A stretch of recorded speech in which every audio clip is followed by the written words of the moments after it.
ladies and gentlemen, our host for this evening, the voice and spirit behind Public Radio's American Roots, Nick Spitzer. Thank you. Good evening and welcome to the 2013 NEA National Heritage Fellows Concert. I love that. It is an ancient sound to soothe the soul for modern times, and I know you appreciate it as much as I do. These folks have come, these sacred harp singers have come from Alabama and Georgia, and not just rural areas, from Birmingham and also Atlanta. Let's meet David Ivey, in from Huntsville. David.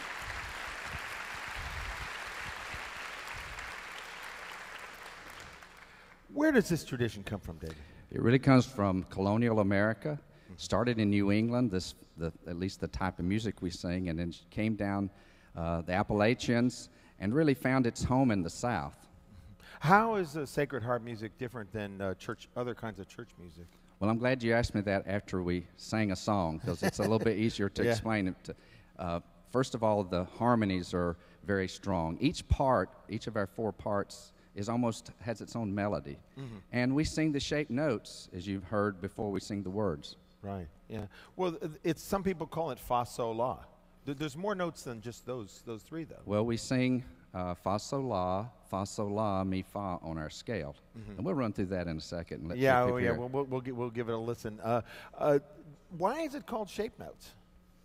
Well, the use of shaped notes was started in about 1800 as a way to teach common folk how to sing, how to sight read. Yeah, sing along. It's very effective. And you've all got the books, I see. We do. But yet it's an oral tradition as well. It is both. So I think you're going to maybe help us better understand this. Can we get a little demo of how we learn? We're going to get in our hollow square. When we sing in all-day singings, we sit in a hollow square, and we sing to each other, and we sing to God from that hollow square. So we're going to get in that hollow square and demonstrate. Get in that hollow square.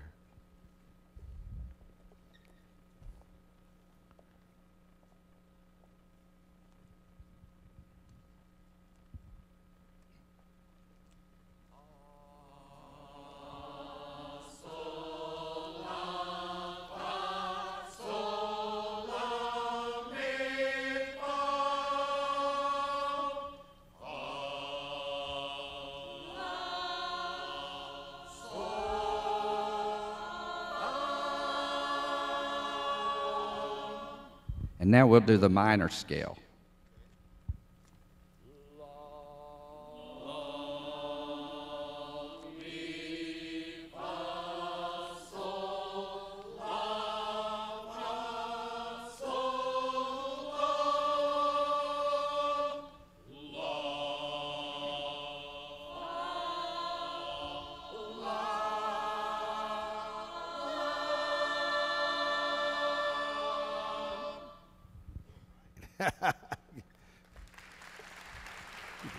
Around here, even a demonstration gets applause. These folks they love what you all are doing, and I certainly do as well. You teach this in singing camps. How does that go? We've been having Camp Fa Sol La in Alabama for 11 years, and we have youth and adults come, and we spend a full week learning the shapes, learning the scales, learning how to keep time, learning accent, and also learning the traditions that we have that keep us going. So you feel like the tradition is going forward and going to continue into the future? 50 years ago, our elders really wondered whether we would be still singing today. And now 50 years later, sacred harp singing is stronger than ever. There are singings throughout the country in almost every state, and also in Europe and even in Australia. Yeah, well, I want to point out that the first National Heritage Fellowships in 1982 over at Departmental Auditorium, Department of Labor, Pete Seeger was hosting it, and Hugh McGraw from Alabama, that you know and was mentored by, was there. I went to singing schools under Hugh McGraw back in the 70s, actually. And all of us who are singing here have sung with you. And I actually saw him about 2 weeks ago. He's doing quite well. Oh, that's amazing. That's fantastic. I wonder if he's watching us on the feed right now. I hope so. I know he'd be proud. Mr. McGraw, I hope you're looking at us with the tune books as we stand here. You know, you're from Huntsville, and that is a town famous for rockets and space science. What do you do? Well, I'm the director of the Alabama Supercomputer Center. I love it. That's my job. So what you're doing is giving us a little balm in Gilead, and at the same time keeping up with modern times. Yes, well, I have to work to support my family, but I sing Sacred Heart for my soul. Fantastic. And you're about to give us 2 more songs, and the first one is? The first one's a fuguing tune from 1803, and the tune is called Florida. And the second one, I think I'm just going to let you listen to the words, and I think you're going to know what it is. David Ivey, thank you so much. Thanks, everybody in the Sacred Harp Singers. Florida.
David Ivey, and all the sacred harp singers in from Alabama and Georgia, raising a joyful noise unto the Lord.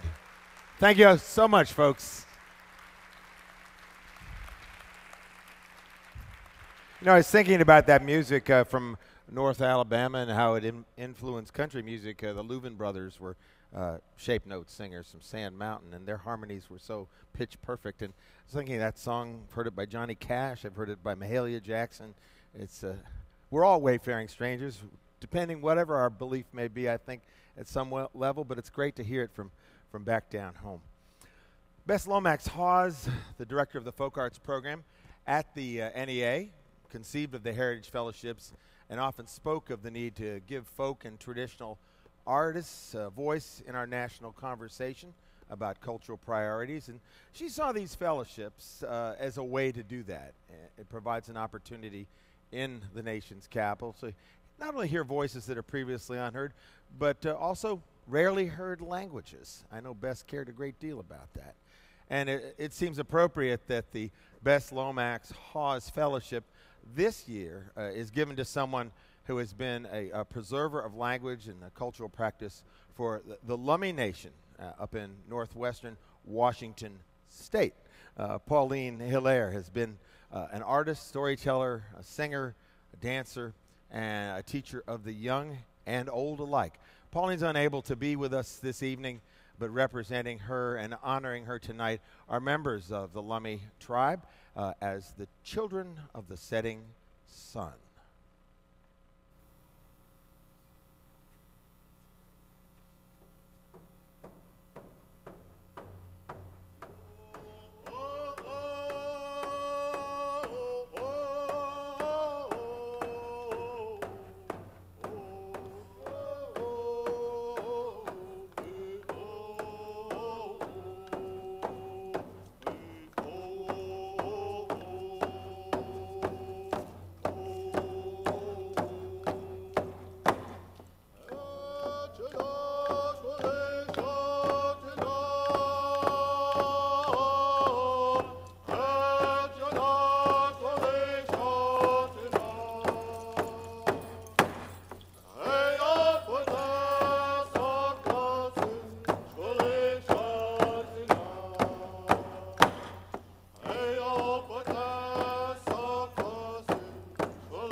My name is Pauline Hillaire.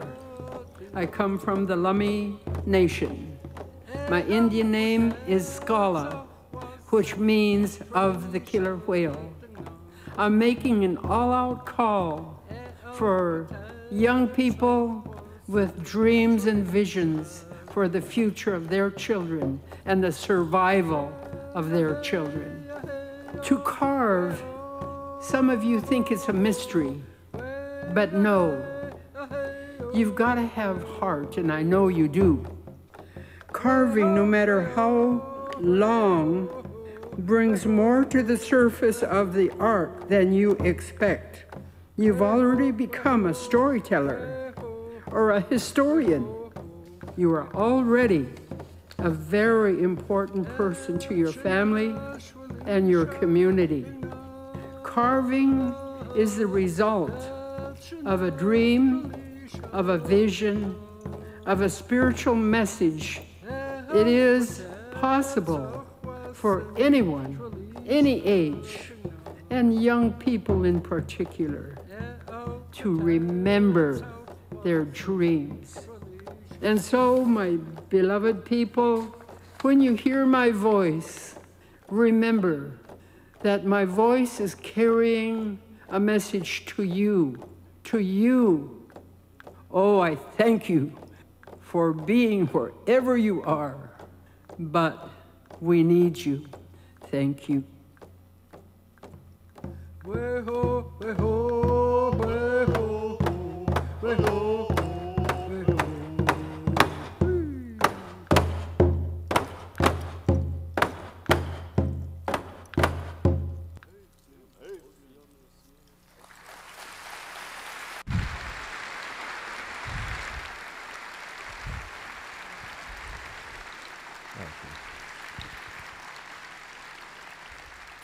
Lummi people, children of the setting sun. Ben Covington, welcome. Nautsiam, sui tunu hilik kwani sanat tacho tia kaisiam. Kutsel sanasnat. Here on behalf of my grandmother, Pauline Hillaire, Scala of the Killer Whale. Yeah. Thank you. And we heard a piece called Love Song for the Stars. The song that we just sang was a star song. There's two parts of it. There's a male and a female. The part that we just sang is the male. And it's saying that you were once there, now you're gone. I will remember you. I will remember you through this song and through this way of life. And you're up in the Puget Sound, so nature figures a lot in the singing and the tales. As Native people, we respect and honor everything that we are given by Creator, all the tools given to us by Mother Nature and Creator, yes. Now, I know your grandmother is a very strong woman and speaks her mind and heart, but when we hear that she's of the killer whale, we wonder, can you say something about that name? My grandmother gathers her strength from her great-grandfather, Frank Hillaire, and Joseph Hillaire, her father. Her name of the killer whale is, the killer whale is a pillar and a guardian of the sea. And much like my grandmother, a pillar and guardian of our way of life. Now, how many generations we have out here tonight? I think I saw a cradle board a minute ago. There's 4 generations. Yeah. As Native people, we honor each and every, from the elder to the youngest, and we honor the veterans as well. My cousins here, Charles, Reuben, Jeremy, Covington, are all, and myself are all from the armed forces. Yeah, and I noticed that when the award was given at Library of Congress the other afternoon, you were in uniform. Everyone was in dress uniform. Yes. I'll ask my cousins to raise their hands that are in the armed forces. Darren Covington, yeah, Charles. give them a round of folks. Thank you.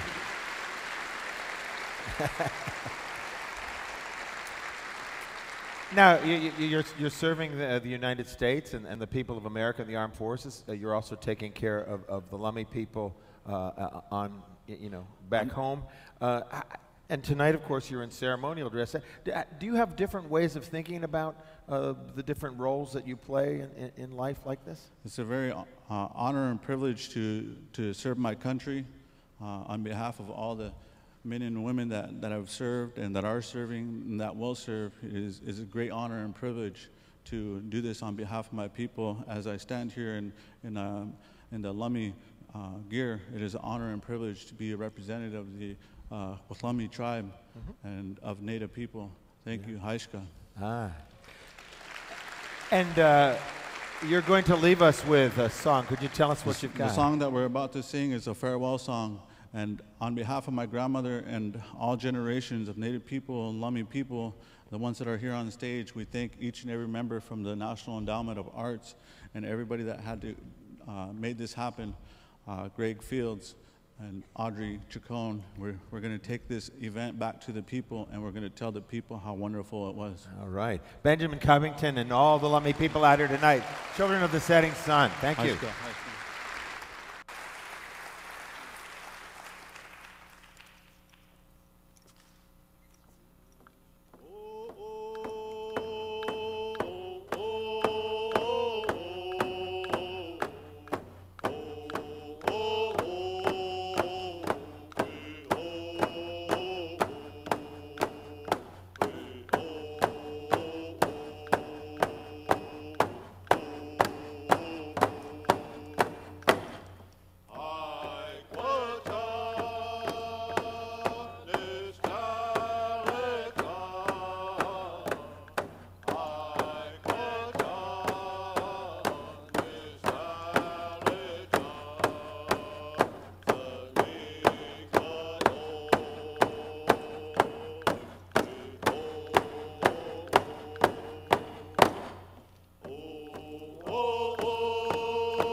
at King Chavez Academy of Excellence. San Diego is here.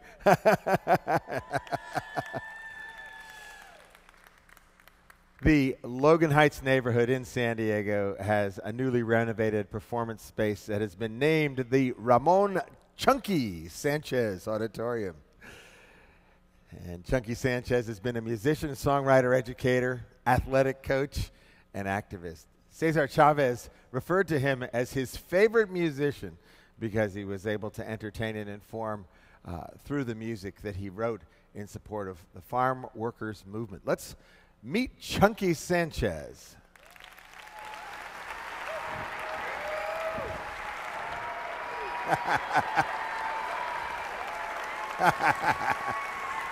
All right. Yeah. All right, Chunky, you brought your peeps with you. Yeah. Everywhere. Yeah, I know they follow you. We're all over this country. But I know you got a big crowd, but you're the first Chunky I've ever met. Yeah, there's only one. Yeah. But don't ask me why. They call me Chunky. I'm never going to ask you that question. No way I'm going to ask you that question. What inspired you to become involved with the farm workers movement? My mother and father were farm workers. So was I and my family. And we were out in the fields when Cesar Chavez began to organize the field laborers. And we got involved with them by taking our guitars to the picket lines. And the next thing you know, we were like regulars. Yeah. We're on the card every day, Right. man, from 5 in the morning to 6 in the evening. Yeah, but in addition to picking guitars and singing songs, I want to point out, you picked fruit too. Yeah, I picked everything from melons, lettuce, you name it, Yeah, picked fruit and it gave you strength to pick guitar too. That's hard work in the hot sun. Yes, it is. It's very hot out there. Yeah.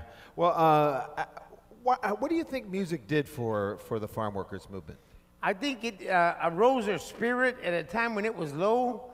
It inspired them to continue struggling. It was just a powerful force that went right through their heart and through their soul and their spirit and allowed them to wake up another day and go for it. Yeah, Yeah. Well, we have a little bit of film footage from a new film that's about your life. This is a trailer. I've been calling this Chunky's Drive-In. So let's just take a look and watch the film for a second, Chunky. There really wasn't a group like Los Alacranes Mojados because at that time many groups didn't create music, Chicano music. I was born aquí en Grazlán y mi barrio fue Califas. Aunque tú seas de aquel lado, las costumbres son las mismas. I was raised piscando uvas, betabels y melones. All the bosses looked the same, eran gordos y pelones. I realized that you could take from both sides of the border and combine them and come up with a new style of music. Bilingualism, biculturalism. Me forzaron a la escuela para aprender el inglés. Now they all call me Apocho porque lo hablo hasta al revés. We did our first album as a group here in San Diego called Rolas de Slan. We were thinking about what are we going to put on the front cover. We didn't want to just be standing there, holding our guitars, looking pretty. So what we said, well, you know what would be a good picture of Los Alacranes Mojados is jumping a fence, right? So we started thinking, well, where's a good fence around the neighborhood here, And we thought, you know what? We'd be lying to the people if we just jumped over a fence right here in the neighborhood. If we're going to jump a fence, let's jump the real fence. The next day we took our instruments and stuff, found the fence, and we saw an area that didn't have a whole lot of barbed wire, so back then I could still climb a fence, man. So here I go up the fence, I'm on top, and I throw one leg over, and I'm holding myself up, but then my arms start getting tired, man, and I start going down on the fence, and it's got some little jagged thing. So I asked them, they gave me a towel, I stuck it under my crowds. Then they handed me that one instrument. Right in the middle of doing all this, we see the immigration helicopter, the Migra coming, and there's a Jeep hauling ass right towards us too, immigration. Border Patrol officer jumps out in his green uniform with a radio in his hand, and he says, "Chunky, is that you?" it was a friend of mine from Blythe, California that I went to school with named Romero Garcia. And I go, yeah, help me down, man. He goes, what are you doing here, man? You're not illegal. I said, I know it, help me down. El pueblo unido jamás será vencido. El pueblo unido jamás será vencido. Grito libertad. Ayúdales for freedom. We are freedom.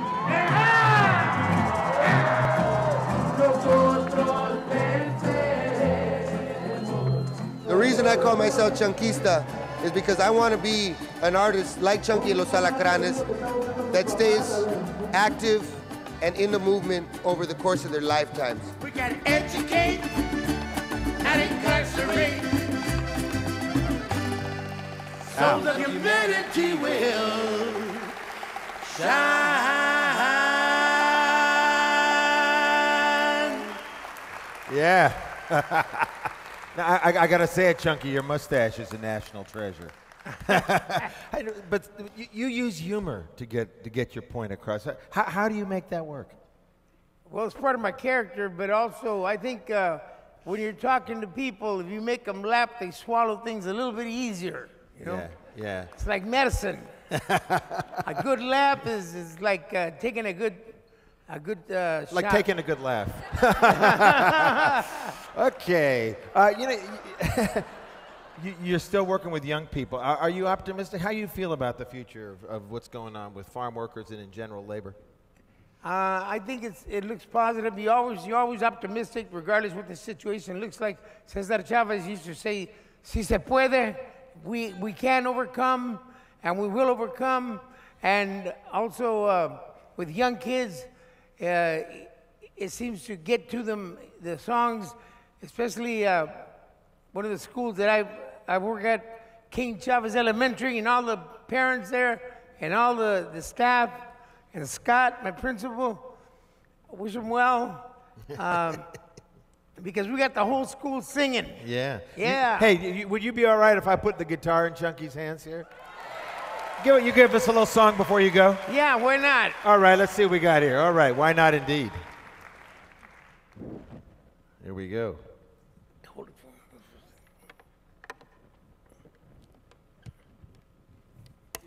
Round of applause as we set up here. We'll travel back to the 70s and well into the future at the same time. We ready? Vamos. Vámonos, huh?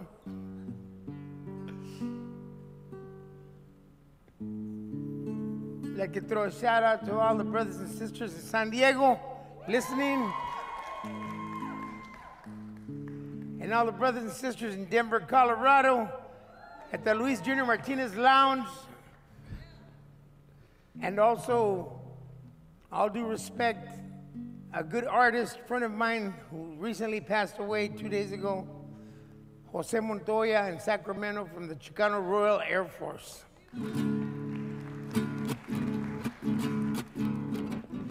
And my son Fernando, who's also passed. Well, it's time to shine the light on the young souls of the earth. Let it shine, illuminate the beauty of their worth. I said it's time to shine the light on the young souls of the earth. Let it shine, illuminate the beauty of their worth. We gotta educate, yeah, not incarcerate. Souls of humanity will shine. Vamos, mis amigos, let's try some brotherhood. No need to kill another over a neighborhood. Vamos, mis amigos, let's try some brotherhood. No need to kill another over a neighborhood. We gotta educate, yeah, not incarcerate. Souls of humanity will shine. Educate, not incarcerate. souls of humanity will shine.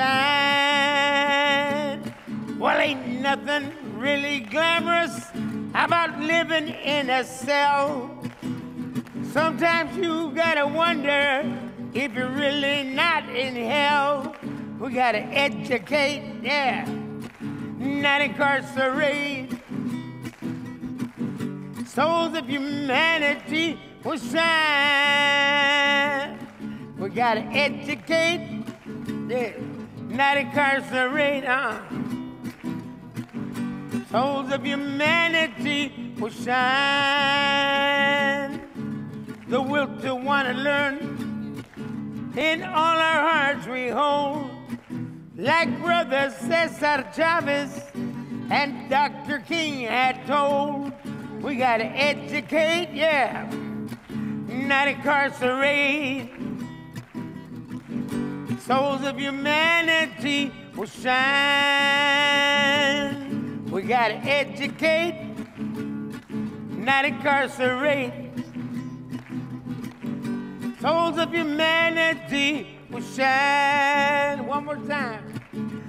Educate everybody, not incarcerate. Souls of humanity will shine.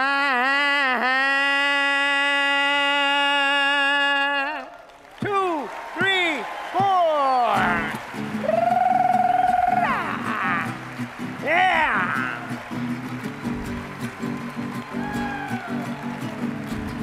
Yeah. Viva la raza.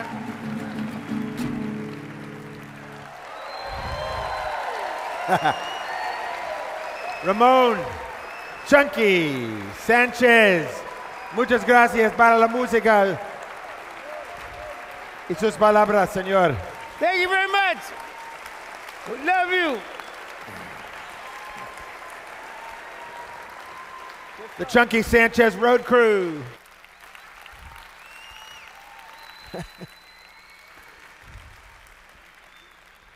Man brings a smile to everyone's face. It's powerful. Nicolae Feraru was known in Romania as a premier. Oh yeah, Romania's in the house too, huh? And Chicago, I'm sure, right? He's known as a premier performer on the cimbalom. It's an instrument similar to the hammered dulcimer, and he accompanied many of the great panpipe players and vocalists in the restaurants of Bucharest, and later toured internationally, performing what he refers to as gypsy music, heard at weekend-long weddings and other family celebrations. Since 1994, he's lived in Chicago. He drove in from Chicago, and he continues to perform the music that he learned from his father and other members of the gypsy community. Let's listen to the music of Nicolae Feraru.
Coucou.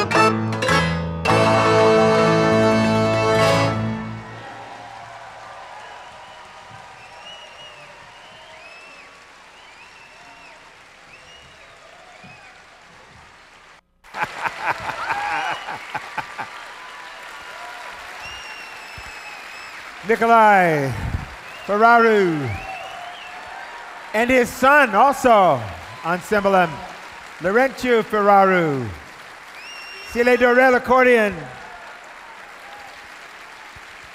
and Bane Jojovic on piano. Gypsy music goes uptown. Thank you. All right, Nicolae, how are you doing tonight? I'm okay. Yeah. Sure. Yeah, you look good too. Everyone looks so great. Every time I look good. The rich gypsy, they look good. Not the poor. Gypsies and tuxes, man. I like it. Tell me about a little bit of what we heard, some of the melodies and tunes that you were just putting together there.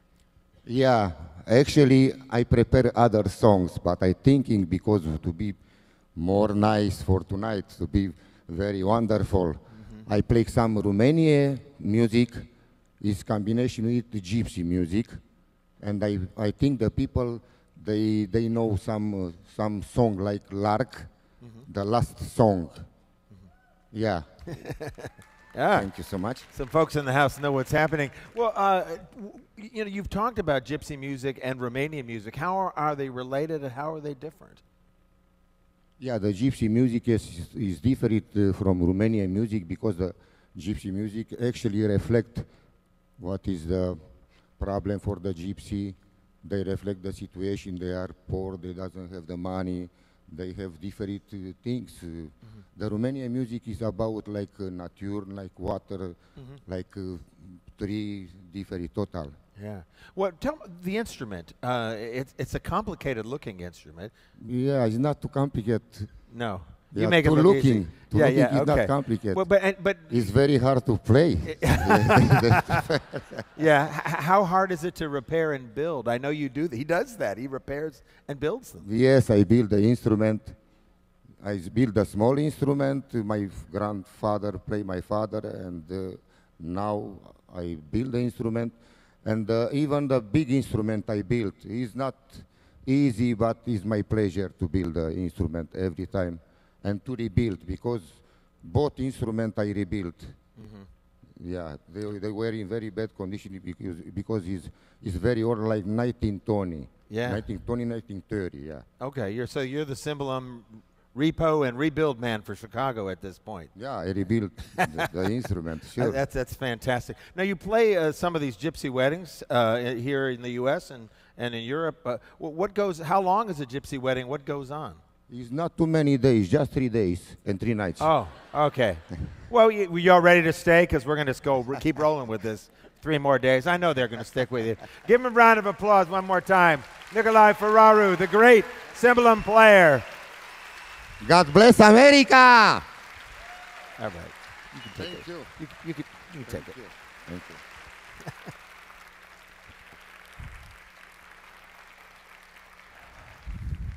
Verónica Castillo comes originally from the Mexican state of Puebla, and it's an area known for its ceramic traditions. The work that you're going to see is an amazing mix of spirit turned into art that in turn inspires more spiritual and visionary feelings. Her father actually received the highest national prize for his work in clay, and Veronica now lives in San Antonio, Texas, and is taught at Mujer Artes, a women's ceramic and clay arts collective. Let's welcome her, Verónica Castillo.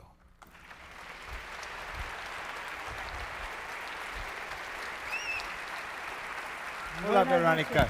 ¿Cómo estás? Muy bien. Okay, Te bienvenidos. presento a mi And hija, it is Alfonsina, her daughter? All right. Norma Cantú. And Norma Cantu, an old friend of ours, who's going to translate a little bit for us. It's so great you're here. And can I tell them your secret? ¿Es posible decir feliz cumpleaños? Yeah, it's a birthday. Thank you. Yeah, pretty cool.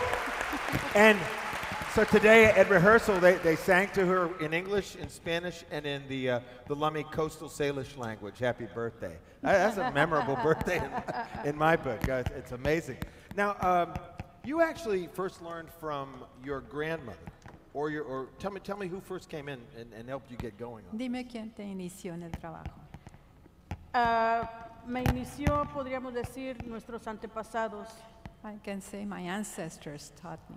Empieza mi generación con mi bisabuelo, mi abuela y mi padre. My great-grandfather, my grandmother, and my father.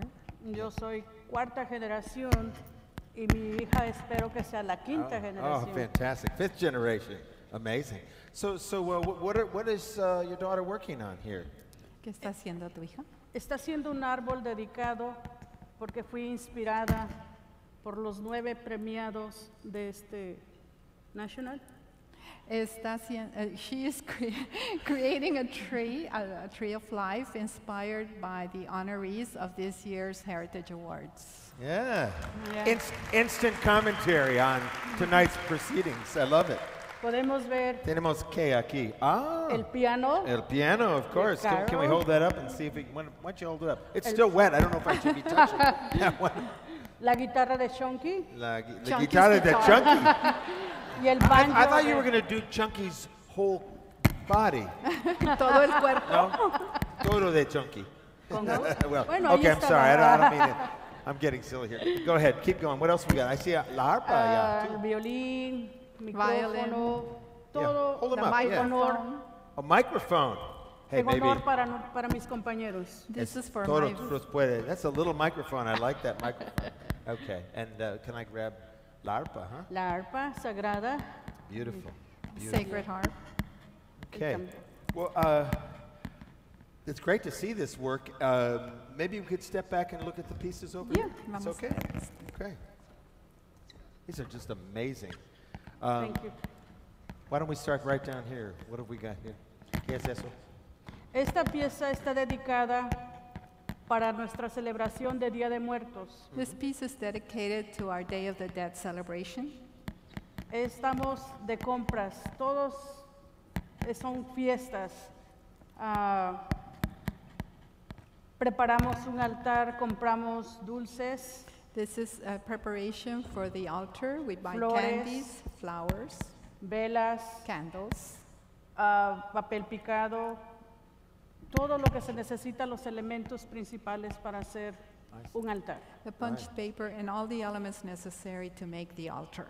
Yeah. There's so much work that goes into Day of the Dead, and I have to say that I always feel like Day of the Dead, and we have in New Orleans All Saints and All Souls. I feel like it's a day for the living as well, since we remember the dead, but it's the living doing this work here. Es mucho trabajo para un altar para Día de Muertos y siempre cree que es algo más bien para los vivos. Correcto. I got it. Now, what do we got here? This is an interesting figure with a face that looks sort of gray and white. And ¿Qué tenemos aquí con una cara gris y blanca? Esto es una pieza especial, se llama calentamiento global. This is a very special piece called Global Warming. Es lo que está pasando por no cuidar nuestro medio ambiente y está dividido con la vida y la muerte. It is what is happening because we're not taking care of our environment, and it is divided between life Sus and brazos death. los extiende pidiendo que la ayudemos a la naturaleza. Nature extends her arms asking for help. Esto recuerdo cuando era niña, todo era los árboles verdes, lleno de aves, pájaros, frutas, infinidad de cosas. This is how I remember my childhood, where the trees and the birds and lots of fruits and infinity of things. la vida natural. Exacto.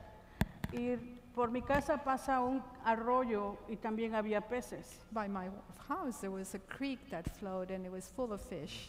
Conforme han ido pasando los años, el río ya no tiene peces, ya es aguas negras. As time has come by, now the water is black. Han desaparecido los árboles de donde yo me subía a cortar frutas. The trees I used to climb to gather fruit have disappeared. So this is a commentary on the dangers of losing our natural resources in your lifetime. Es para su vida, la vida natural en su vida también. Un comentario de cómo se ha perdido la naturaleza en tu vida. Exacto. Okay, it's fantastic. And then this very large person here. Tell us about this Esta lady. pieza grande, explícanos algo. Esa es nuestra madre Tonantzin, la madre tierra. This is our mother, Tonantzin, Mother Earth. Está formado debajo de la base, que es el mundo, la tierra, y ella es como la columna, el tronco, la fortaleza del principio de la vida. She is sitting on the earth, and that she is a column of power, of strength for life. El corazón es tan grande que nos ofrece todo con amor y no lo sabemos apreciar. Her heart is so big, she offers everything with love, but we do not appreciate it. La paloma es la balanza que no sabemos equilibrar, lo que es justicia y los derechos para todos. The dove signifies justice and what is a balance for all of us. Now, I have to say, I see women working here on Dia de los Muertos, and I see the lady here concerned about nature, and of course, this is the large vision of Mother Earth. Are men involved in any of this, taking care of the living and the dead? En esta, en la otra pieza, y acá, ¿dónde están los hombres? Aquí están parados.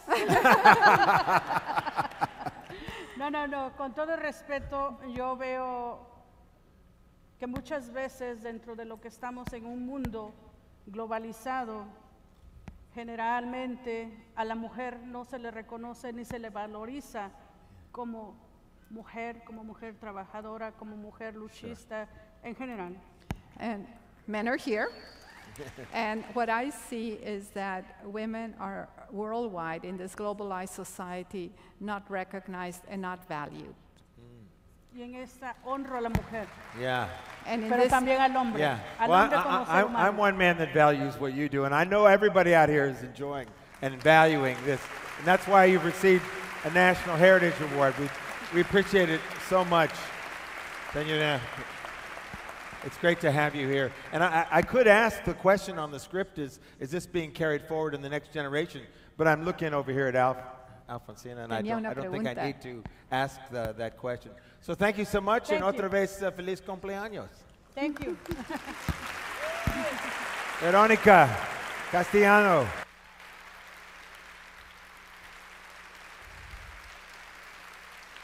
Verónica Castillo. For those who follow English language traditional music of the United States, the ballads, the old songs of the Appalachian region, not so far from here, the Blue Ridge, they represent a survival from England and Scotland, and we're about to hear a great ballad singer. One of the interesting things about that is that back in 1916, one of the British scholars, Cecil Sharp, actually came to the Appalachian region and to very near where Sheila Kay Adams is from, because they found that there were old English ballads out there that were no longer being sung in England. This part of western North Carolina has been known for centuries as a place where the traditional ballads are sung. And Sheila Kay Adams counts herself as a 7th-generation ballad singer. Let's meet her, Sheila Kay Adams.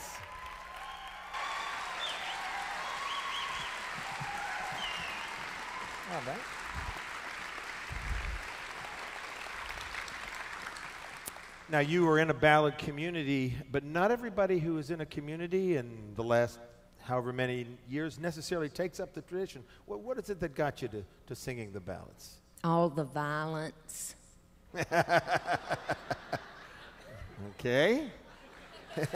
And I know you learned from some of the people that I think Cecil Sharp had visited or were around when they were very young children. I met Zephora Rice. We called her Aunt Zip.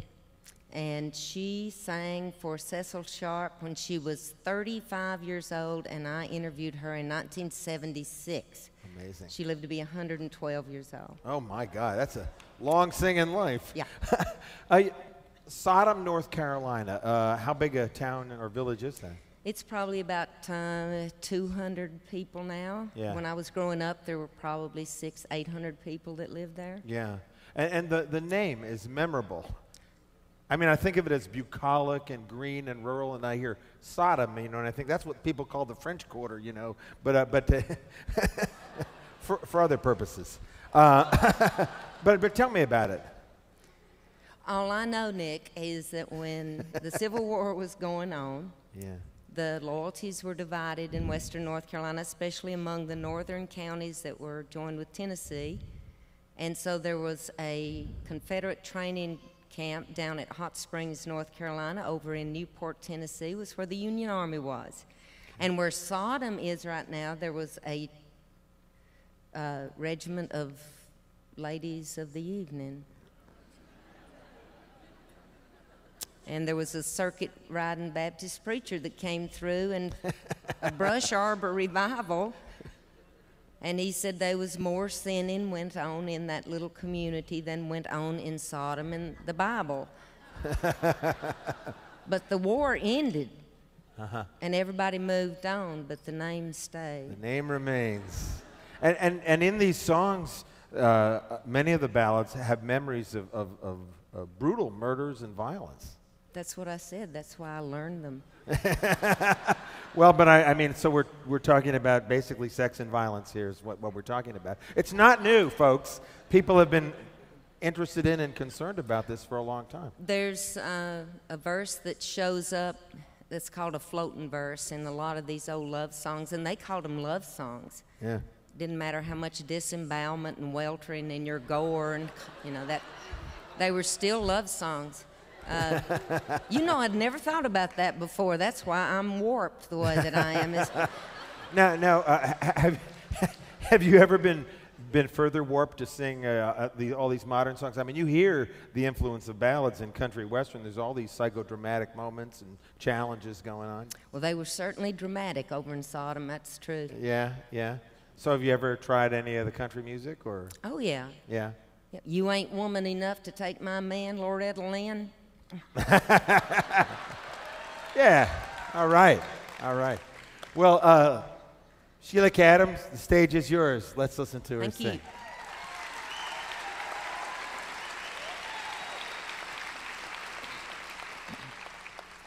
I'm going to sing one that's called Bright Smile. But first I want to say I was thinking today about being up here in 1976 when all of the singers of the old love songs were still living, Granny Dale and Burzell, Inez Chandler, Kaz Wallen, Doug Wallen, Dillard Chandler. We're all on the mall for the big 1976 bicentennial celebration.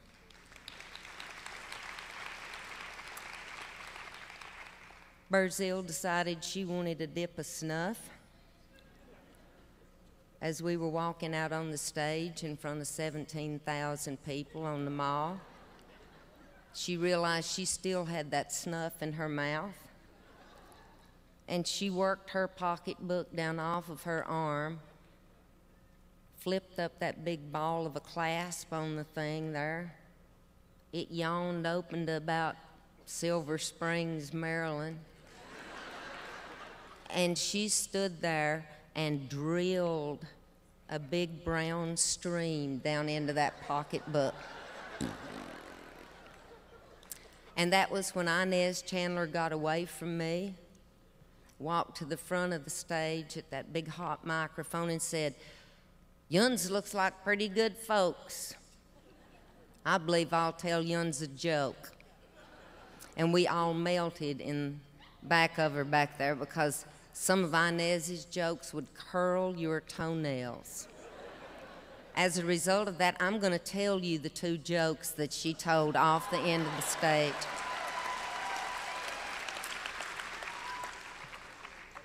She said, "What's the difference between naked and naked?" There's a lot of people from off there on the mall that day. They didn't know the difference either. And so Inez said, "Well, naked means you ain't got no clothes on. Naked means you ain't got no clothes on and you're up to something." They laughed too. Then she said, "Well, yuns like that and so good, what's the difference between an old maid and a spinster?" They didn't know either. That's great. Were you there on the mall that day? So she said, "Well, an old maid is a woman that ain't never been married. And a spinster is a woman that ain't never been married nor nothing."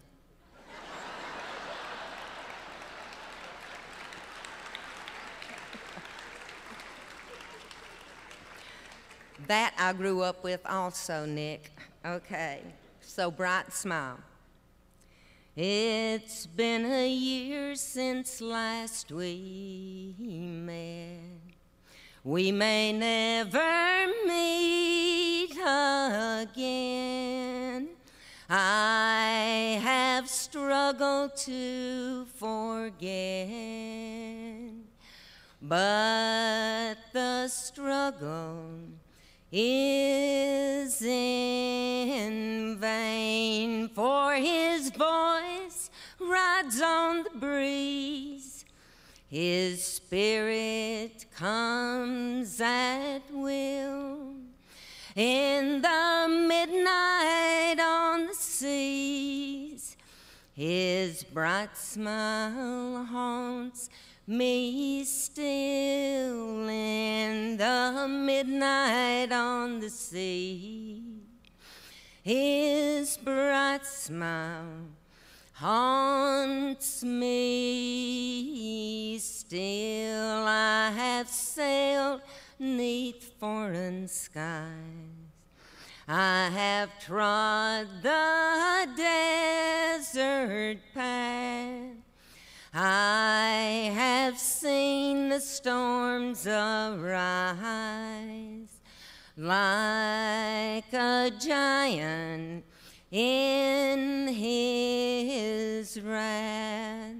Every act that I have known that a reckless life could give, though his spirit has now flown, his bright smile haunts me still. Though his spirit has now flown, his bright smile haunts me still. At the first clear break of day, as I gaze upon the deep, his form still fills my sight, as the stars their vigil keep. And as I close my aching eyes, sweet dreams my memories fill, and from sleep when I rise, his bright smile haunts me still.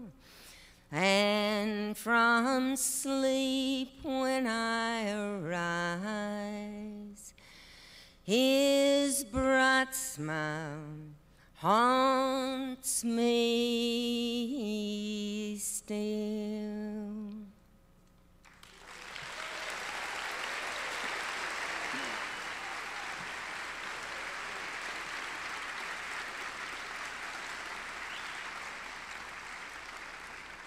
Thank you. We were watching the show from back in the green room back there, and it's amazing to listen to everybody play out here, because I don't think it really sunk into all of us until we were together back there watching the performances that have gone on out here. But dang, everybody is so good. I mean, fabulous.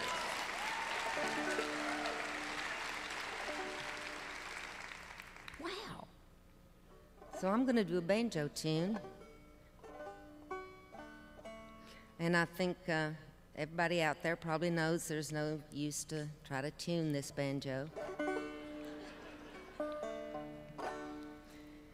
because it's not going to be in tune, so it doesn't really matter. But we're going to do one together called Fly Around My Pretty Little Miss.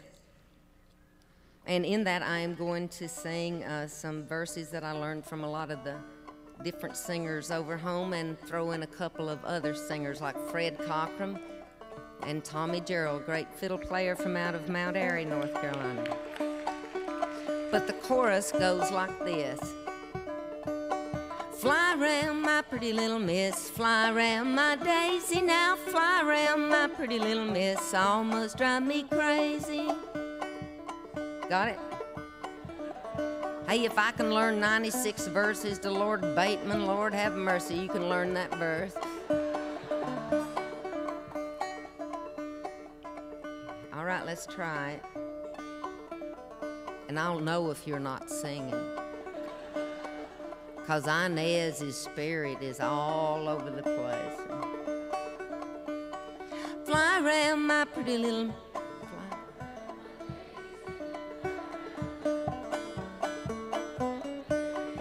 Yay, y'all are good.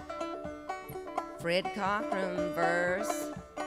Higher up the cherry tree, the riper are the cherries, and the more you hug and kiss the gal, sooner they will marry. Fly around my pretty little mitt, fly around my daisy, now fly around my pretty little mitt, almost drive me crazy. Tommy Gerald said they took to naming young'uns after mules. Gonna hitch old Logan in the front and Morgan in behind. I'm going down that rocky road to see that gal of mine. Fly around my my pretty little miss. Fly around my daisy now, fly around my pretty little miss. Almost drive me crazy. Now they get good, 'cause we go back to Sodom. This is one I learned from Kaz Wallen. I went to see my gal last night, the dress she wore was red. Every time I looked at her, I wish my wife was dead. Fly around my pretty little miss, fly around my daisy now, fly around my pretty little miss, almost drive me crazy. All right, this one I learned from Granny, but it's got 2 verses and then we sing a chorus. I did that so all you folks out there would not embarrass yourself here at this wonderful ceremony by blurting that chorus out at an inappropriate time. Well, when I was a little bitty boy, all I wanted was a knife. Now that I'm a great big boy, all I need is a wife. When I was a great big boy, all I needed was a wife. Now that I'm an old man, all I want is a knife. Fly around my pretty little miss, fly around my daisy now, fly around my pretty little miss, almost drive me crazy. Inez coming up. You run around the mulberry bush and I'll run around the cedar, and you pull up a petticoat and I'll pull out for Georgie. Fly around my pretty little miss, fly around my daisy now, fly around my pretty little miss, almost drive me crazy. Do that again. Fly around my pretty little miss, fly around my daisy, fly around my pretty little miss, almost drive me crazy.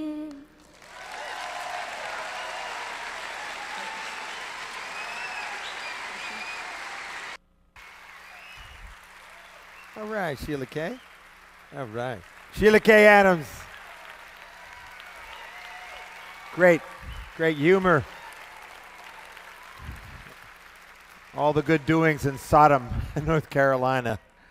I love it. Ralph Burns is a revered elder of the Northern Paiute tribe from near Pyramid Lake. That's in northwestern Nevada. And he's known for his efforts in preserving the Paiute language and for his work with tribal youth. And although he left home to serve in the 1st Cavalry Division during the Vietnam War, he eventually returned home to Pyramid Lake and was committed to serving his tribal community. Today he's a cultural resource specialist at the local museum and cultural center. Let's make him welcome Ralph Burns.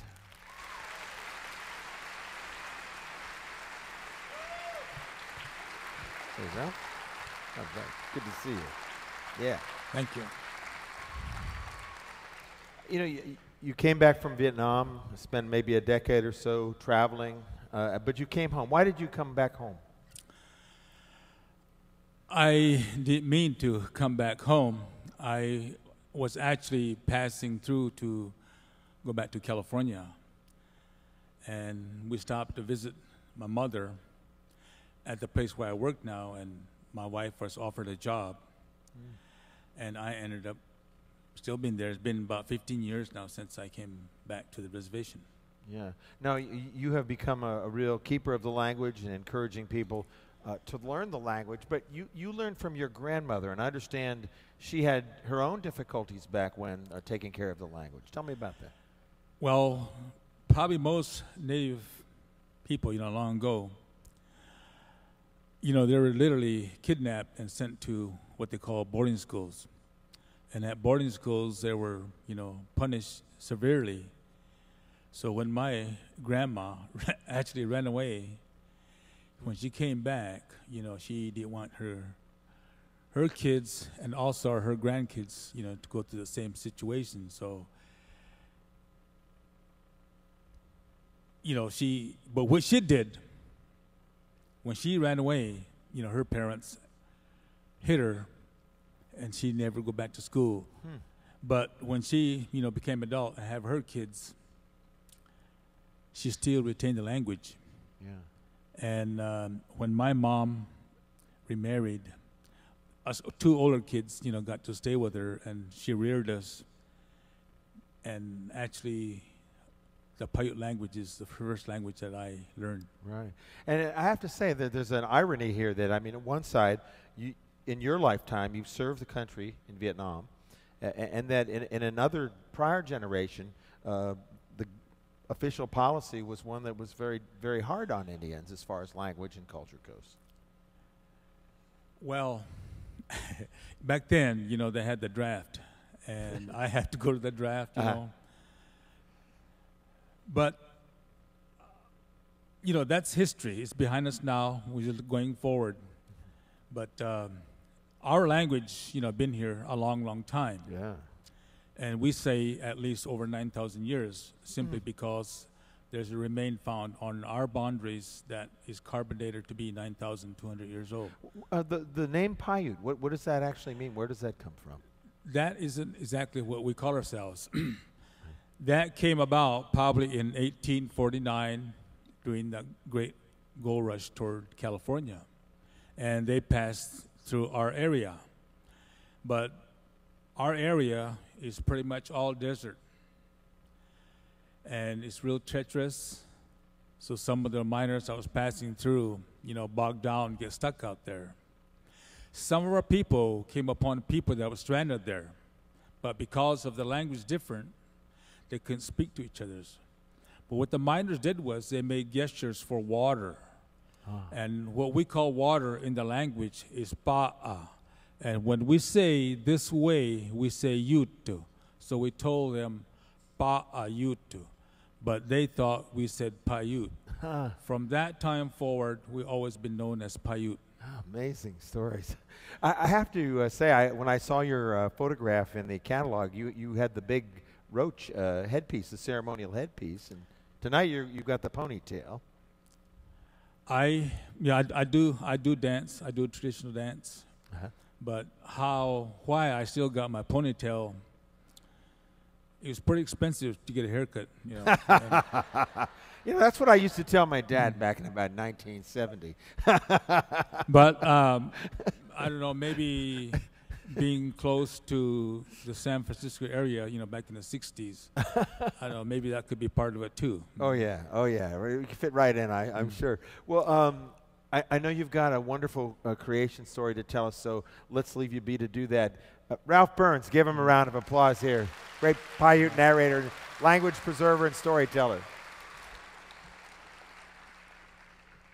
Just real quick, you know, I do have a lot of stories, and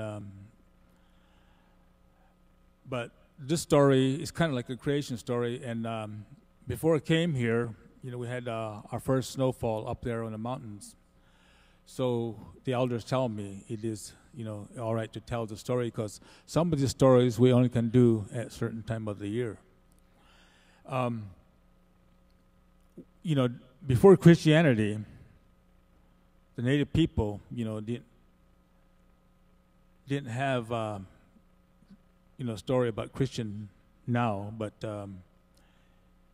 with my tribe, we call ourselves Numu, which simply means the people. We have 23 different bands in our tribe simply because in the state of Nevada, you know, it's sparsely green here and there that we all couldn't live one place. So we divided ourselves up into 23 different bands. Also, in our language, we have 13 different dialects in our language. The dialect that I speak comes from what they call the Pyramid Lake Paiute tribe. And it's a story. There's a lake there. If you're familiar with Lake Tahoe in California, our lake is 69 miles, the perimeter around there, and Lake Tahoe is 74. Actually, Lake Tahoe feeds our lake. Our lake is a terminal lake. There's a stone formation on the eastern side of our lake that resembles a lady. We call her our mother. People refer to her as the Stone Mother, and that's where our creation story comes from. So what I'll do is I'm going to tell this in our language, but I'll translate back into English. But I just kind of want you to know some of our language. What we call mother in the language is pia. Pia. Can you guys kind of all say it together? Pia. Pia. Listen in the story and see how many times you can hear the word pia. It's an ontnos, the busy ontnos. The busy pia. Ina kaiba pijak na nobikiana, to kumano, to tuamano. O what sikwi tuamagan. But tuamagwi gazisiana. Pisha to pia na kan. Pisha na natubimon. Pisha na natumazain. Sa yes when oh kababa na nakas yes ohte sida manakwi winya. Na coin na han tui how na nachigwin. Is mo pia is mo sakwan iko. Is me mo nitam. Ikai na kana numo dayak ko na iko me. Ohte mo tua mo ya kai tu pia na kana. Is mo pia is mo dayak ko na. Is ki yahode wa ho nya bichan ko taya. Is wa ho bono nya kunya taya. His meat was mudikwe. Not sa yung on sa ami pija. Ipijan punin no bisha I would num kami mo nitam. Mo ha inya pijan ko na tayar. Umu pijan nabun o pahito kano ka. Is mo wahay bono inya kunya na tayar. Umu pijan kay nabun. Is ok yes ko wasut tabin yes mo pia yes ko yakak ka wanya. Is ko o yakan isu chakan wanya ikapanin na maraboy. Is mo pia is ko sida num sa wanya. Mo pia wo tuas is ko otia. Mo pia is ko tepim is minya de po ba to panin na toisa. Pima mak toisa katte. Is mo wahay wanya impitan ko na tayar. Umu ko ya ka num mane. Is mo wahay ibona impitan ko na tayar. Umu ko ya za me po num mane. Ukun shu ya na tuni tu. They said a long time ago, the mother of all mothers lived someplace below a mountain, along with their husband and 4 kids. There were 2 boys and 2 girls. When the kids were small, they got along fine. They behaved, listening to the mother, helping her. But as they got older, they started misbehaving. The kids started arguing among themselves, fighting among themselves, didn't listen to their mother. So the mother came upset, and she warned them that if they kept on, that she's going to have to separate them. The kids didn't listen, so they were separated. So the mother sent 2 kids, a boy and a girl, to the south, and 2 kids were sent to the north, a boy and a girl. And the mother also told them, every evening build a fire so that way she'll know that they're all right. The kids that were sent to the south, she saw their fire for 3 nights in a row. But the kids that were sent to the north, she didn't see the fire. So on the 4th day, she started crying.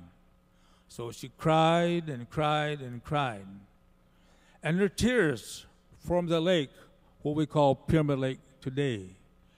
Her heart turned so cold that she turned into stone. So today she still sits on the eastern side of her tears, the lake, along with their basket. Those 2 kids that were sent to the south, they became the Paiute people. And those 2 kids that were sent to the north, they became the surrounding tribes of the Paiute. And that's where the story ends.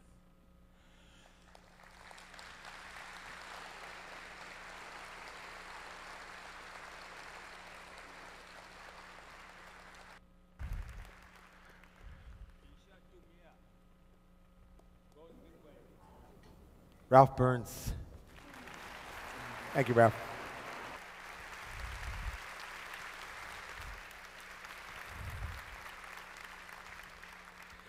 You know, I came up to Washington in the mid-1980s from Louisiana and was working at the Smithsonian, and I just missed terribly Cajun music and Zydeco and New Orleans traditional jazz. And I found something here through a bunch of friends of mine, which was Irish traditional music. And it kept me going for a long time. Séamus Connolly was part of that scene and many other scenes. He grew up in County Clare, Ireland, and by the time he was in his mid-20s, he was a 10-time national fiddle champion. That's a feat no one else has ever matched. So receiving this award tonight is special, but he's been there before. And it's just amazing all the different things that he's done. Today he lives in southern Maine, but he continues to teach in Boston College's Center for Irish Programs. Let's hear Séamus Connolly.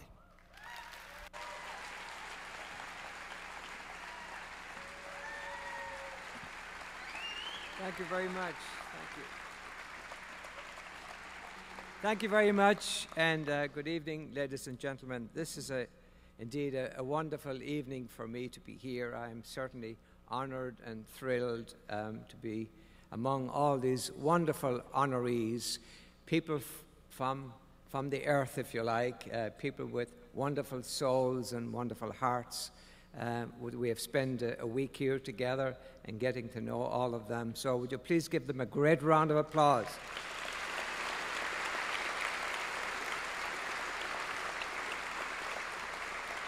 Just sitting with them and hearing their stories backstage is just so wonderful. I want to thank all of you. I want to thank the people who helped get me here tonight. It was a wonderful process.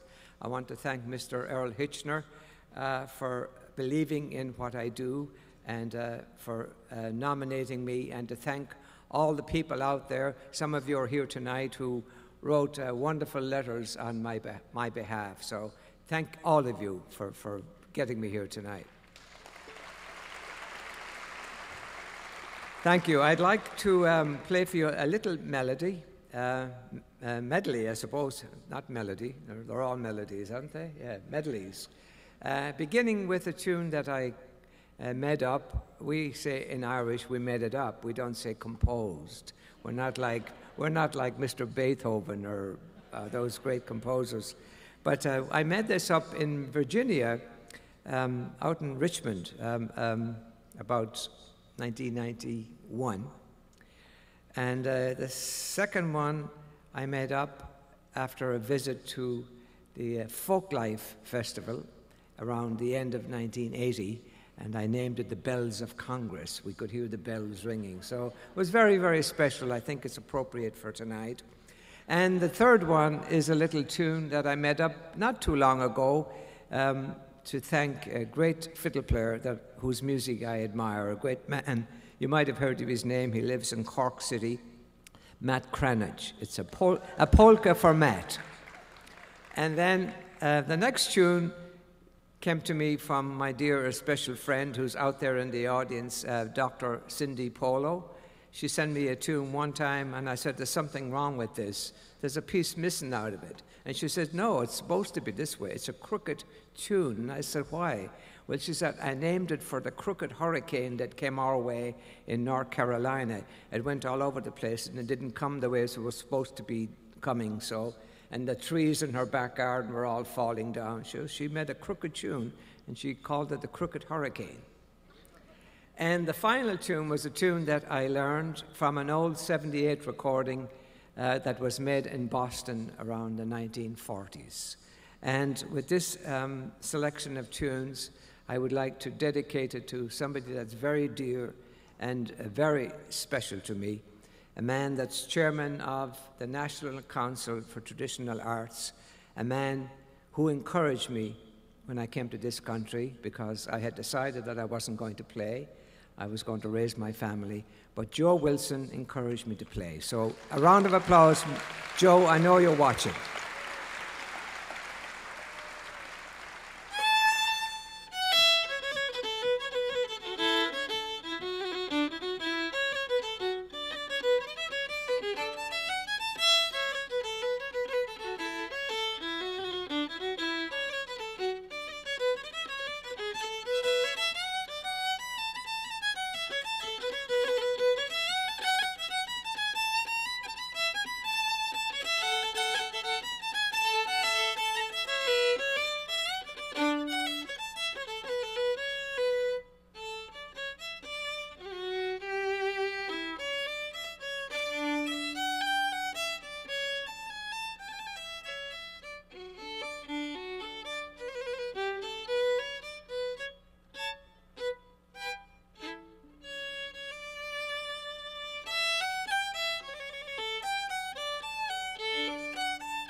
Thank you.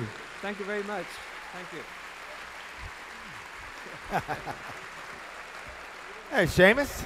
Hello, Dr. Spitzer. How are you? All right. If you're going to call me Dr. Spitzer, I'm going to call you Seamless Connolly. Okay, shameless. Oh, well, there you go. Even better. Speaking of which, how you were at the Irish Embassy last night with a big session. How was that? We had a wonderful time, great session. All the great musicians that came from all over the country, and particularly here in Washington and Baltimore and everything. Yeah. But it was a wonderful night, and it was very special to get a letter from the President of Ireland. So I'm very proud of that. Well, I'm proud of. I'm proud of the fact that you're this wide awake after all that. Yeah, it's amazing. What is it that originally got you to come to the U.S.? I first came on the Cultus Culturium tour of 1972, and I loved America so much, Nick. I really did. You had to come back. I was like my friend in New York, Martin Mulhary, said it's the land of sunshine. Yeah, and a lot of different kinds of fiddlers here too. Yes, sir, indeed. And I had lots of influences when I came here, and people who taught me a lot. The great Quebecois fiddler Jean Carignan. I was very much influenced with his playing, and I love the Cajun music of Michael Doucet. And of course, we went on that great national tour that Joe Wilson put together, the Masters of the Folk Violin. Oh yeah, those learned are all a lot good from ones. Those people, Josh Graves and Kenny Baker, and Alison Krauss was with us that time. Sure. Yeah, so really first the fiddler before at Nashville, Sean Tews. But for you coming, what did you first do when you got to the U.S.? Did you make a living as a fiddler? When I came, I brought my family with me and my wife with me. We came to this country, and I didn't have a job. And then I got a wonderful job for a couple of weeks working in a glue factory. Oh, God. You get stuck to the floor there? I did, and I used to go home and cry at night in bed, and I said, what did I do to my family? Is this what America is all about? But after that, I was very lucky. I got to know some friends, and then I had a wonderful job for 14 and a half years working as a legislative aide in the Senate in Massachusetts. Oh, yeah. Well, the glue factory, legislative aide. And then I ended up at Boston College teaching, so I'm there for 22 years. That's so fantastic. America has been good to me. Oh, good. Yeah. Well, I'm best glad to hear country it. in the world.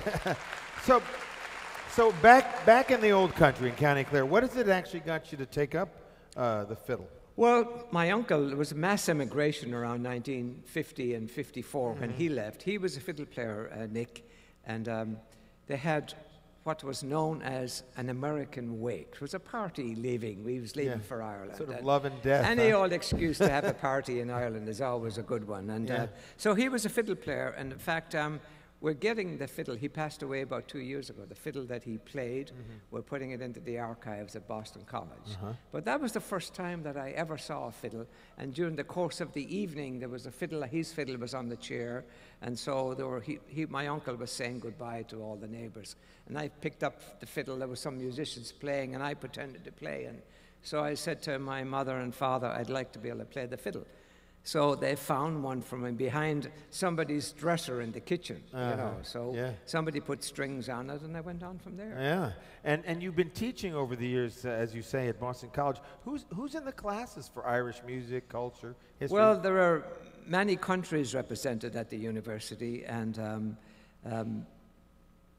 not necessarily Irish students would come into the class. They're very much enthralled with what they call Celtic music. Yeah, you know. the cosmic Celtic Yes, sir. scene. Yes, sir. Yeah, right. But they're wonderful students, and they practice, and they love it, and the ones that like it stay with it. Yeah. Then you have others who come in and just like, sort of checking it out to see what it's like. Yeah, and then sampling. they come back and say, Professor, I don't have to do that. I have a rowing, I have a rowing club, or I have a football club. I have to be there. So, Oh yeah. Back on the fiddle, though, what is it that sets the County Clare style apart from other kinds of Irish well, there are fiddling? different regions, Nick, in Ireland. There's the wonderful music of Donegal and the Derry and Antrim fiddlers, and then there's the Sligo, County Sligo style, that of the great players like Paddy Killorn and Michael Coleman and James Morrison. But down in my part of the country, the region is split in two.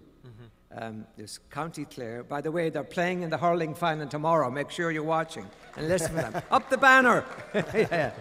But there's East Clare, where I came from, and there's West Clare. And there's also North Clare as well. So there's a little bit of rivalry going on between them. There's a lot of complexity out here on the stage for one man. But you know what? I'd like to even make it a little more complicated. Let's bring out the band and have them back you up a little bit. And Nick, if it's okay, I would like to thank these great performers that came along tonight to support me. All right, do Thank that. you. Séamus Connolly. Thank you very much.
Séamus Connolly. With Ann McLeod on guitar. Billy Comiskey on accordion. Kevin Doyle on feet, on his feet. And Jimmy Noon on the flute. How about it?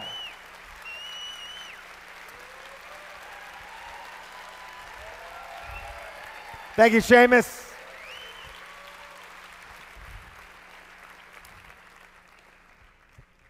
As we come to our final artists, I'd like to thank a few of the folks who have made this National Endowment for the Arts Heritage Fellowship concert possible. First, our host here at Lisner Auditorium, looking good, big renovation. GW, amazing growth of this university. The programming wouldn't have been possible without the production of the National Council for the Traditional Arts, and especially the work of Madeline Remez. Well, you've got as many people here as Chunky. And also I want to remember the great executive director, Julia Olin, and our concert director, the steadfast Paul Douglas McNevich. Cheryl Sheely is the folk arts specialist at the NEA who keeps it all on track. And Barry Burgee is the director of the Folk and Traditional Arts Program. And we also thank the work of our sign language interpreter, Miyako Rankin. And I want to thank my school down in New Orleans, Tulane University. Well, Let's go down near New Orleans. Maybe about 150 miles west is the town of Lafayette, Louisiana. And that is where Carol Fran is from. And she's been performing what some people call swamp blues, rock and soul, jazz for over 6 decades. And I believe she is the only Heritage Fellow in our history that has played both Bourbon Street and Tijuana. She recorded originally for the Excello label and did touring stints with everyone from Jimmy Reed to Ray Charles. That might be another only in the list, as a matter of fact. But unlike a lot of the pop artists of the era, she brings something that's really special. She can sing and speak in Creole French as well as English because she's grown up surrounded by the African French Creole culture of Southwest Louisiana. Let's meet the lady, Carol Fran.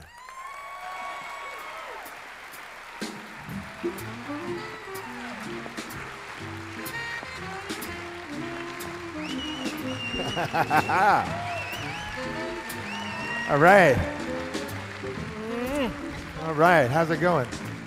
And this is DeVell Crawford. He'll be back in just a minute. Wow. I got to get me some clothes like, oh my God. You're looking really fine. Say it again. Tu sembles très jolie. Bien, merci, mon ami. Oh, c'est ça, c'est ça. Carol, tell me a little bit about music in your life growing up. Fantastic. I had to run away to really get it going the way I wanted it going. How about your mama? Did she help you out in the beginning and family folk? Well, I heard her sing first. Uh-huh. But she said I couldn't go no place. But I grew up overnight and ran away. It didn't help nothing. Yeah. They brought me back. Yeah. What was Bourbon Street like for you back in the 50s? Fantastic. Yeah? I was even called Saravana of the Vukare. Oh, yeah. All right. That was then. Yeah. But this is now. Yes, it is now indeed. You went out on the road, and this is a circuit where men are running the show, often the musicians. Was it hard to be a woman out on the circuit? You get pushed around quite a bit. You know? Yeah. You kind of softened the elbows tonight with this little rap, though. Mm-hmm. I appreciate that. But it was tough out there sometimes. I got a lot of pushing and a lot of no paying. Yeah. Promises, promises, promises. Yeah, yeah. I was promised $125, and this was over 50 years ago. I'm still waiting for my money. Well, the Heritage Award will make up for that a little bit. Oh, yes. Yeah, yeah, it's a good thing. Now, you didn't bring your wigs up with you, but I don't think you really needed them. But I know you got a big wall of wigs back home. Yes, I have. They said blondes had more fun in those days. This is a different time. It don't work now. You just take it off and throw it in the corner someplace. Shake your head and get something else going. I got a lot of stuff in the corner. Let me turn to this reality. I know you've written some beautiful songs over the years, and we're going to hear a couple of those. So shall we get ourselves set? You got DeVell Crawford. He's your godson. He's my godson. They say you got the best to be the best. I'm working hard at it. All right. Well, shall we bring out DeVell and the band? Yes, we will. Let's do it. Carol Fran.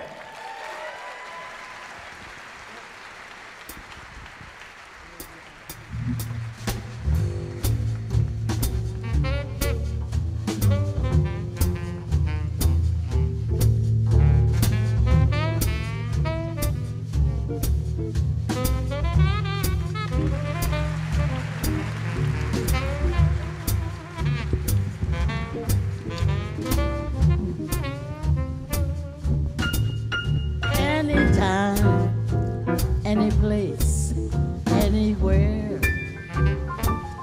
Just say the word and you'll be heard. Yes, I'll be right there.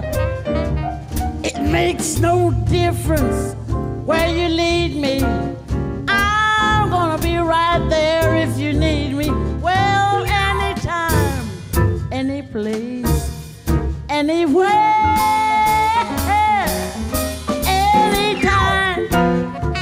Place and anywhere, well now, anytime, any place, anywhere.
Sugar babe, all that shines is not gold. Good love is hard to find. I found out in the worst way. Every day is not the same. Say, where were you last night, boy? You weren't there when I passed by. Where were you, boy? You weren't there when I passed by. I found out in the worst way, every day is not the same.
I'm being punished. Can't do this no more. Told you. Got 1.5 hands.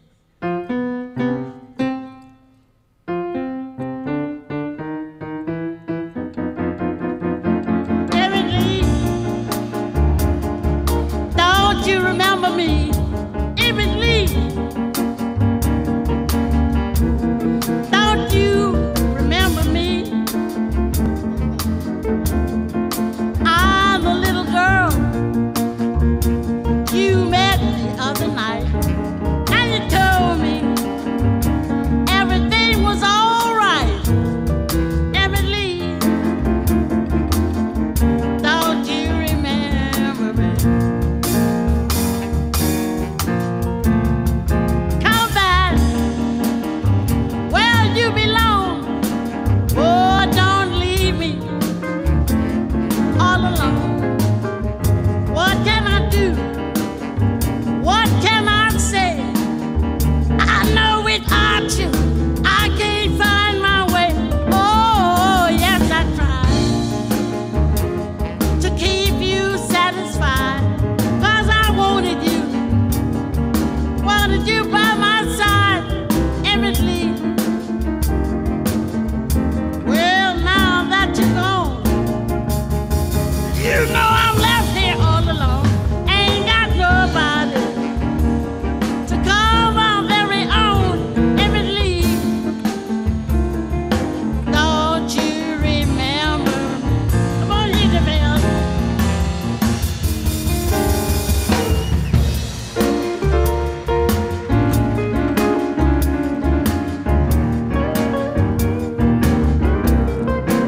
To be the best, you gotta have the best. I got the best right here. My own godson.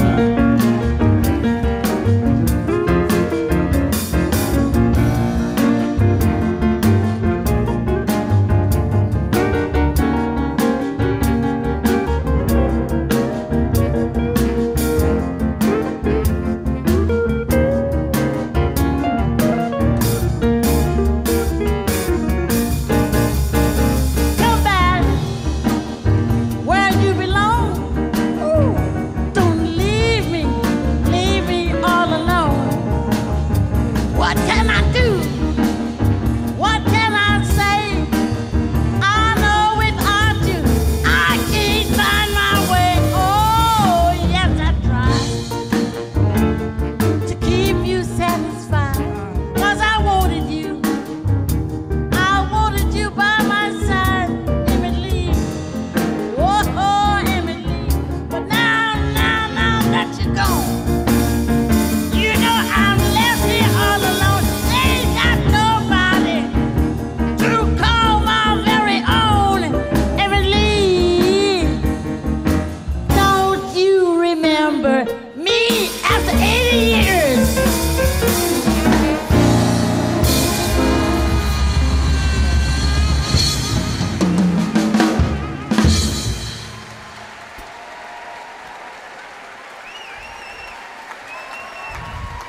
Carol Fran.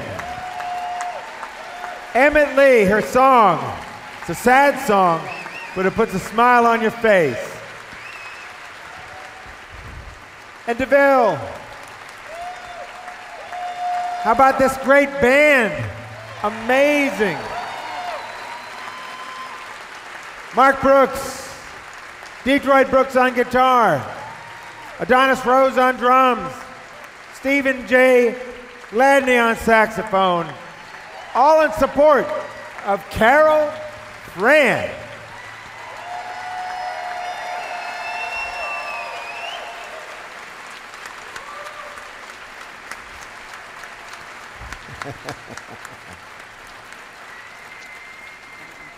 Well, it's that time of the night where we'd like to have one more round of applause for all the 2013 National Endowment for the Arts National Heritage Fellows.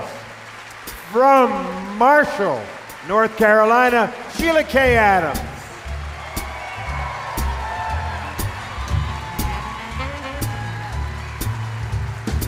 From Nixon, Nevada, Ralph Burns.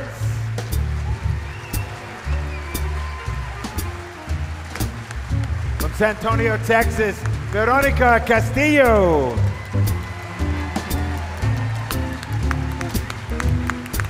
From North Yarmouth, Maine, Séamus Connolly.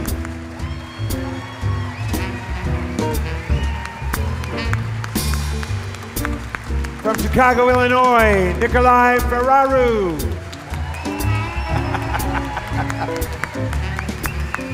And from Lafayette, Louisiana, you know Carol Fran.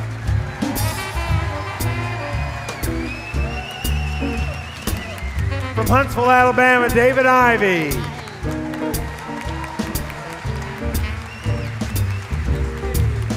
From San Diego, California, Ramón Chunky Sánchez.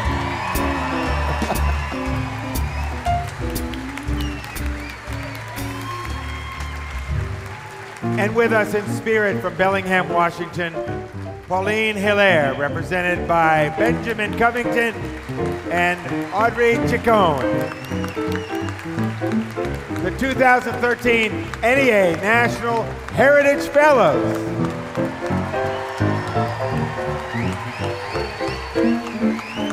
Oh, this little light of mine, I'm gonna let it shine. This little light of mine, I'm gonna let it shine. You know, this little light of mine, I'm gonna let it shine. Let it shine, let it shine, let it shine. I'm gonna take this little light of mine, and I'm gonna let it shine. Gonna take this light of mine, I'm gonna let it shine. Take this light of mine, and I'm gonna let it shine, let it shine, let it shine, let it shine. Woo-hoo! This light of mine, I'm gonna let it shine all over the world. I'm gonna let it shine. This light of mine, I'm gonna let it shine, let it shine, let it shine, let it shine. Yeah. This little light of mine, I'm gonna let it shine. This little light of mine, I'm gonna let it shine. Oh, this little light of mine, I'm gonna let it shine, let it shine, let it shine, let it shine. Everywhere I go, I'm gonna let it shine. Let it shine. Everywhere I go, I'm gonna let it shine. Everywhere I go, I'm gonna let it shine. Let it shine, let it shine, let it shine.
Oh,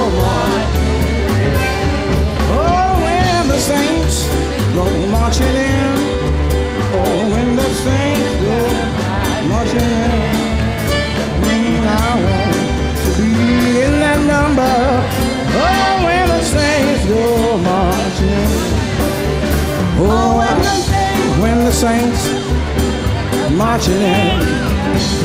When the saints go marching in, I want to be in that number.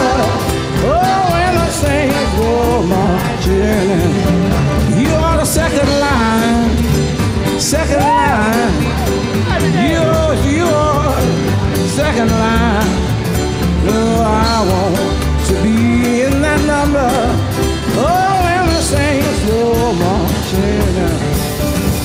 Oh, I used to have me a playmate who used to walk and talk with me. Oh, then now I've been converted.